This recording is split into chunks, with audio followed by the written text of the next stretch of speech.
his people's economic future. And if you... I'll give way. I thank you for giving way on this point about economic resilience. Does he think that enough was done during his time as Mayor of London, and indeed in this place, to deal with the issue that London has become a laundromat for dirty Russian money? And would he think that there are lessons that can be learned from that period that he could share with the House?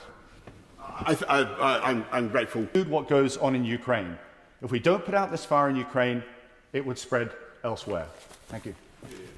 Stephen Kinnock. Thank you, Madam Deputy Speaker. I rise today to pay tribute to the unparalleled courage and steely determination of the Ukrainian armed forces, to condemn the barbaric imperialism of Vladimir Putin, and to call on the UK government to go further and faster in its work to isolate the Kremlin. Madam Deputy Speaker, the Ukrainian armed forces have done what nobody thought was possible. Their audacious and expertly executed counter-offensive on the northeastern front has seen them take back in 6 days what it took Russia 6 months to conquer. And the Putin occupation has become a humiliating retreat. His forces are demoralised and shambolic, weaknesses that will certainly not be addressed by calling up a few 100,000 extra amateurs. But let's be clear, we should never have allowed things to get to this point. For more than 20 years, the West was naive and complacent in its response to the authoritarianism and imperialism that was becoming the dominant worldview in Moscow. But the weakness of the reaction to Putin's annexation of Crimea in 2014 was particularly unforgivable. Indeed, it's striking that 7 of the Russians who are now subject to British sanctions were awarded so-called golden visas after the invasion of Crimea.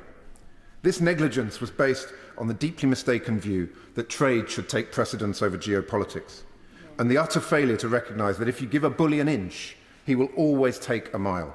Well, with a brutal war now taking place in a country that's just a few hours from London, with our energy bills going through the roof, and with Russian state-sponsored assassinations on the streets of Britain, we have truly learned our lesson the hard way.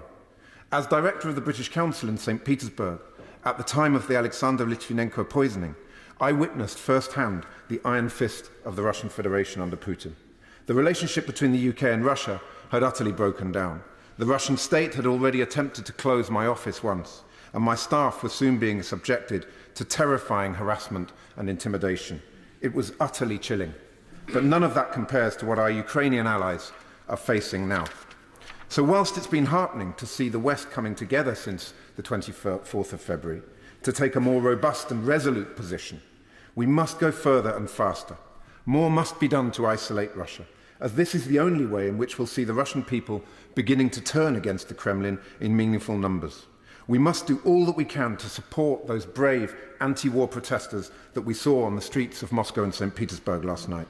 First, let's look at the army of lawyers, bankers, accountants and estate agents in London who are doing the Kremlin's dirty work.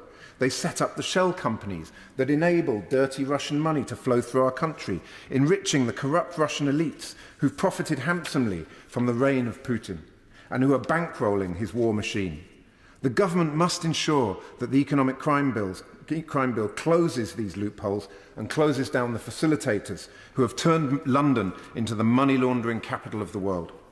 But as the Foreign Affairs Select Committee report of this June pointed out, for sanctions to work, enforcement bodies need teeth. Currently, Britain spends just 0.042% of GDP on funding economic crime enforcement bodies.